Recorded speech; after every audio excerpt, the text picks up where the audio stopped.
#AskDrJohnWatson అని type చేసి మీ questions అడగండి, తప్పకుండా రిప్లై చేస్తాను. గని 47 గని 74. హాయ్ అన్న, అర్జెంట్ హెయిర్ ట్రాన్స్ప్లాంట్ చేసుకోవాలి, కాల్ మీ అన్న, urgent urgent urgent urgent urgent urgent అర్జెంటుగా హెయిర్ ట్రాన్స్ప్లాంట్ చేసుకోవాలని చాలా మందికి ఉంటుంది. అంటే ఇక్కడ అర్థం చేసుకోవాల్సిన పాయింట్ ఏంటంటే, అర్జెంటుగా ఇట్లా ఎప్పుడైతే నిర్ణయం తీసుకోవాలని చూస్తామో డెఫినెట్గా పప్పులో కాలేస్తాం. హెయిర్ ట్రాన్స్ప్లాంట్ రిజల్ట్స్ రావడానికే అట్లీస్ట్ 9 to 12 months పడుతుంది.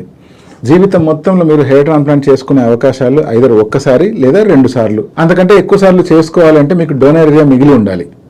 సో లైఫ్ మొత్తంలో 1 లేదా 2 సార్లు మాత్రమే హెయిర్ ట్రాన్స్ప్లాంట్ చేయించుకుంటారు. సో ఇంత ఇంపార్టెంట్ డెసిషన్స్ ఉన్నప్పుడు దీన్ని అర్జెంటుగా తీసుకోవాలి అనుకోవడమే తప్పు. మీ హెయిర్ ప్రాబ్లం ఎటువంటిదైనా కూడా దాన్ని డీటెయిల్గా అర్థం చేసుకొని దానికి కావాల్సిన ట్రీట్మెంట్స్ ఫస్ట్ స్టార్ట్ చేసి, ఆ ట్రీట్మెంట్స్తో కనుక ప్రాపర్ రిజల్ట్ రావట్లేదు లేదా మీరు అనుకుంటున్నంత రిజల్ట్ రావట్లేదు అంటే అప్పుడు మీ సర్జన్ని, మీ డాక్టర్ని అప్రోచ్ అయ్యి దీనికి హెయిర్ ట్రాన్స్ప్లాంటేషన్ వర్కౌట్ అవుతుందా అవ్వదా, అలా క్లారిటీ వచ్చిన తర్వాత కూడా మీరు అనుకుంటున్న రిజల్ట్స్ ఈ పర్టికులర్ హెయిర్ ట్రాన్స్ప్లాంట్తో వస్తాయా రాదా అనే క్లారిటీ కూడా తెచ్చుకోండి.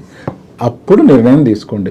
మీరు నిర్ణయం తీసుకున్నంత మాత్రాన మీ బాడీ లేదా మీ తలలో ఉండే డోనర్ ఏరియా ప్రాపర్గా సపోర్ట్ చేయట్లేదు అంటే మీకు హెయిర్ ట్రాన్స్ప్లాంటేషన్ సాధ్యం కాదు. మీకు డోనర్ ఏరియా ప్రాపర్గా ఉండి మీకు హెల్త్ కూడా ప్రాపర్గా ఉన్నట్లయితే అప్పుడే మీరు హెయిర్ ట్రాన్స్ప్లాంట్ చేయించుకోవచ్చు. సో హెయిర్ ట్రాన్స్ప్లాంటేషన్ చేయించుకోవాలి అన్న నిర్ణయాన్ని కొంచెం టైం ఇచ్చి ప్రాపర్గా ఆలోచించి తీసుకోండి. అంతేగాని అర్జెంటుగా హెయిర్ ట్రాన్స్ప్లాంట్ చేసుకోవాలా అనే నిర్ణయం ఎప్పటికైనా రాంగ్.